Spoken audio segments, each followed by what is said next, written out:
Hello buddy, Andy here again. Well, I've mentioned in several videos about my sort of love of music. Obviously, I'm sure you're all aware of that by now. But one thing I've mentioned also is that I've got loads and loads of old vinyl from years ago. And I have got this big box of old 45 vinyl singles, which I was sort of sitting down under the bed, which I sorted out several years ago and put into a proper box. And I've been meaning to do a video of just sort of trawling through them and showing you some of those things that are in there, some of those little old-fashioned sort of vinyl, and we've got a lot of it is from the sort of the punk era, I suppose, the new wave era, the late 70s. Some things from the early 70s, there's some rarities, there's some coloured vinyl, there's lots of things that especially the younger people out there probably will never have seen before. So all I'm going to do is I'm going to trawl through them. I'll show you the box in a minute very shortly. I'm just going to trawl through them. Probably require some editing this video, and then pick out some of those ones that mean a bit to me. It'd be a bit like a little bit of a sort of a walk through my sort of youth, I suppose, through history, maybe through your history as well, a musical history, a musical journey certainly. I've actually got a Nashville t-shirt on Music Cities, which is ironic and completely unplanned, I can assure you.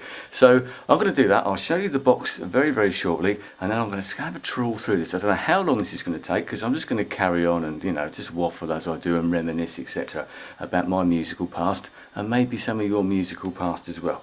So I'll see you very shortly. Well, this is the box full of singles. I've actually had to take a few of them out and they're laying around on the floor. I don't want to show you what they are because I don't want to spoil any suspense that I might have built up already. So as you can see, there's quite a lot in there. A few pounds worth. I did get rid of a load several years ago, but these were some of the best ones and some of my wife's ones and that as well. Some of the ones that meant something to me, some of the ones that are probably worth more than others, some that are rarer than others, and some that are just a little bit different, should we say. Well, here we are. Here's the box. I've got my glasses because I know I'm going to need them for something. So I'm going to, the first one, I'll tell you the first thing, because they're actually high fidelity style. Whenever I've got the high fidelity book up there in the bookcase, high fidelity style, they're actually in alphabetical order. Now this is a great song. This is Johnny Allen and a version, sort of quite a Cajun sort of version of Chuck Berry's Promised Land. So that's the first one. It's the very first one in there. Go through what we've got there. Aerosmith. Now there we are. This is a very early single which actually won in the competition, and it's from when they first started, and this, well, in about 1976. They weren't known in Britain, but I'd heard them somewhere and I loved them, and I went to see them a couple of times and dragged some of my mates along. And that was it. And what we've got on here, we've got sort of Walk This Way, the original, that's on there. So this is from the sort of Rocks era, that sort of time, and the Toys in the Attic, and there's a couple of tracks off of that. I've actually got that free from a competition. A band I've talked about before. Have we got any more on it? No, that's it. The Alarm, as I've mentioned in the video, I met Dave Sharp, the guitarist in the band, last year, and was lucky enough to interview him for the radio station, and a very nice guy. I made quite a long chat about music. And this, like as I said, this is going to take a long time. I keep thinking, oh, look at that. Laurie Anderson, Oh Superman, an 8-minute epic, something that I heard on John Peel, the late lamented John Peel over here in the UK. And I heard that and I thought, what on earth is this song? My wife hates it, I love it, but it's different. I've actually played it on Blip FM, and it's one of those things that divides opinion. You either love it or you hate it. I think it's very interesting. So on we go, let's have a look. I don't think we'll go through them. Aztec Camera, I don't know if the band know them. This is one of their early singles on the Postcard record label, which was the Scottish record label. Quite well thought of now. I think, did Orange Juice come from that particular label, and other bands like Joseph Kay and that sort of Scottish scene that was around at the early days of, this is the early 80s, I believe. And this is a track called Mattress of Wire, sort of one of their very early singles, and I've got a couple of their other ones, Oblivious, I can see that here as well. Something, once again, a band called The Assembly, which was Vince Clarke, who used to be in Depeche Mode, and he sort of split from Depeche Mode, started this band up, and I think they really only did this one single, and it's called Never Never, and features one of my favourite vocalists, who is Fergal Sharkey, ex of the Undertones on there, and I'm not going to get all these muddled up, I'm starting to do that already. So, one of my favourite record labels, I might have mentioned before, is the Stiff record label. a quirky British record label that sort of came out of the sort of punk new wave era in the mid-70s, and it was the whole sort of punk ethos. Start up a label, let's just start releasing our own records. If no one else will release them, we'll do it ourselves. And that's what they did. Dave Robinson and Jake Riviera got together, started up a label, and they launched so many great careers, Ian Dury being one of them. The adverts, this is I think this is their first single, one called Wonders, which is still one of the best punk singles I think of all time. Another band that were on that label, and a band I loved as well, was a band called the Albertos in this particular guise, but they were also called Alberto y los Trios Paranoias. They came out of the sort of the early 70s, but they latched onto the sort of punk movement. They did this sort of EP, and it's like a little show they did called Snuff Rock, and it's got tracks on it called Gobbing on Life and Kill, and that's quite strange, but excellent stuff. Adam and the Ants, oh, sounds unusual. The Buzzcocks, here we go. Another one, sort of the punk era, Buzzcocks. This is their Spiral Scratch EP, the very first single that they released. This is actually a reissue. It's not the original. I wasn't there early enough to quite get that, because there's not many of those around, and that certainly would be some money. It would be worth a few quid as well. So lots and lots of their singles, and I'm trying to think. I'm sure I've got loads of those. One band and another record label, another very influential record label, the Two Tone record label, which came out of the late 70s, early 80s, started in the Coventry area, and it sort of came up with, once again, came out of the whole new wave sort of punk thing, and that sort of do-it-yourself ethos. Another do-it-yourself record label, Two Tone, Jerry Dammers and a few other people, and another load of bands that came out of this particular band are called The Beat, or for you over there in America, they're called the English Beat.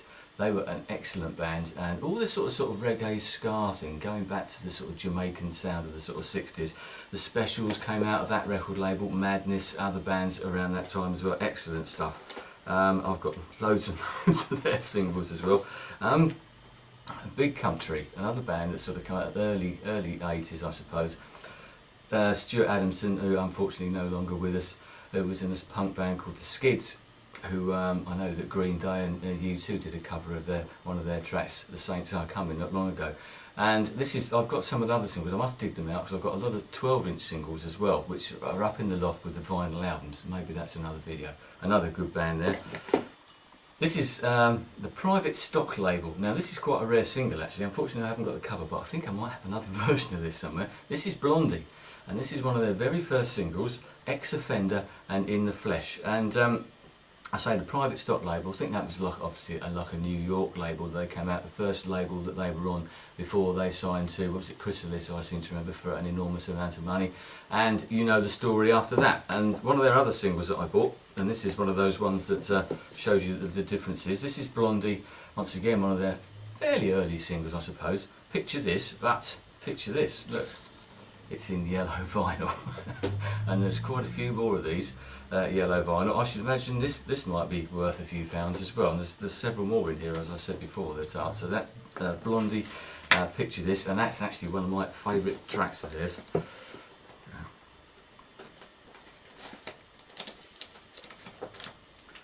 Booker T in the MGs. It's quite an eclectic record collection, you'll probably realise in some of these sort of choices. This is Green Onions on the Great Atlantic label, and of course the band here was Booker T and the MGs, Steve Cropper, Duck Dan, you've seen them all, and Duck Dunn even, who were in the Blues Brothers, the backing band, and they sort of backed just about everybody, but they were the MGs as well. So a great lot of history there. Here we go. Now these could be quite interesting. Let's have a look. These are all David Bowie and the RCA record label, and I would have bought these when they come out. I can tell you now that I bought this one. This is Life on Mars, and some of them got writing on them. I bought this single on the 24th of the 8th, which is August 1974, and I've got here the Gene Genie, which I bought in 1975, and it even tells me that it was the 233rd single that I bought. It's that high fidelity stuff again. Rock and Roll Suicide. Rebel Rebel, I think that one's Heroes, and we've got some other ones in here as well. So plenty of those. Here's a couple you might know. This is the Beatles, and this is the 45 of Help.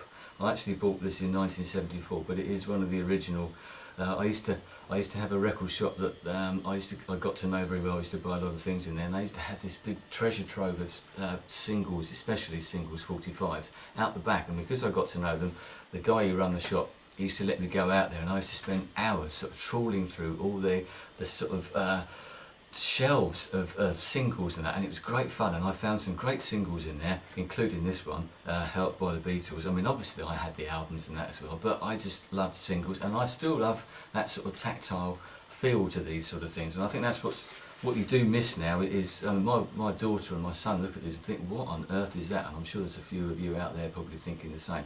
But there's something about an album especially, which as I said, I'll probably do in another video, but sort of having something a bit more to hold on to, something a bit different. Yes, they were scratchy, yes, they were a bit different, but when you can have covers that look a bit more like this, this is Let It Be. It's obviously on the Apple label. It's got that. There we go. There's the iconic Apple label on there. I don't know if I've got any more. And of course, on the other side, you have the actual core as well. So you all know about the Beatles, I'm sure. Oyster Cult, Don't Fear the Reaper. I think that's an essential for most rock fans.